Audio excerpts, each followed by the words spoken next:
வணக்கம். இந்த லவ் பேர்ட்ஸை பாருங்கள், பார்க்குறதுக்கே எவ்வளோ அழகாக இருக்குது பாருங்கள், சூப்பராக இருக்குது பாருங்கள், ரொம்ப அன்பாகவும் மகிழ்ச்சியாகவும் சந்தோஷமாக இருக்குது. கொஞ்ச நேரத்தில் அது ஜோடி அங்கே உள்ளேருந்து கூப்பிட்டுச்சுங்க கிக்கின்னு. அது பார்த்தீங்கன்னா அங்கேருந்து கூண்டுக்குள்ளேருந்து மண்டையை விட்டுச்சு. என்னடா ஏழை வீடியோ எடுக்கிற அப்படின்னு சொல்லி என்னை கத்துச்சுங்க. நீ வெளியே அங்கிட்டு போடா, என் செல்லத்தை வீடியோலாம் எடுக்காது அப்படின்னு சொல்லிட்டு திருப்பி அதுக்கிட்ட போயிடுச்சுங்க. போயிட்டு என்னமோ சொல்லிச்சுங்க, செல்லம் நம்மளை வீடியோ எடுத்துக்கிட்டு இருக்கான், இவனை என்ன செய்யலாம் அப்படின்னு சொல்லிட்டு இப்படியே பார்த்துட்டு திருப்பி கொஞ்சம் நேரத்தில் என்கிட்ட வந்து, ஏய் என்னடா நினச்சிக்கிட்டு இருக்கேன், நான் இப்போ தான் சொன்னேன் திருப்பி வீடியோ எடுத்துக்கிட்டு இருக்கேன், அந்த பக்கம் போறியா இல்லை உன்னை கொத்தட்டுமா அப்படின்னு சொல்லிட்டு திருப்பி என் செல்லம் அவங்க செல்லத்துக்கிட்டே போயிடுச்சுங்க. செல்லம் இவன் போக மாட்டான், இவன் என்ன செய்யலாம் அப்படின்னு சொன்னோம். அது இன்னமும் சொல்லிச்சுங்க, இவன் கிடக்கிறான், நம்ம இருக்கோம், எப்போ அன்பாக இருப்போம் அப்படின்னு சொல்லிச்சுங்க. அது மாதிரி தாங்க இருந்துச்சு. எப்போவுமே மனிதர்களும் இது மாதிரி அன்பாக பாசமாக இருக்கணுங்க.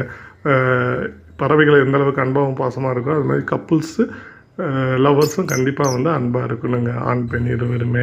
இந்த வீடியோ கண்டிப்பாக பிடிச்சா லைக் பண்ணுங்கள், ஒரு சப்ஸ்கிரைப் பண்ணுங்கள். இப்படிக்கும் உங்கள் சந்திரசேகர்.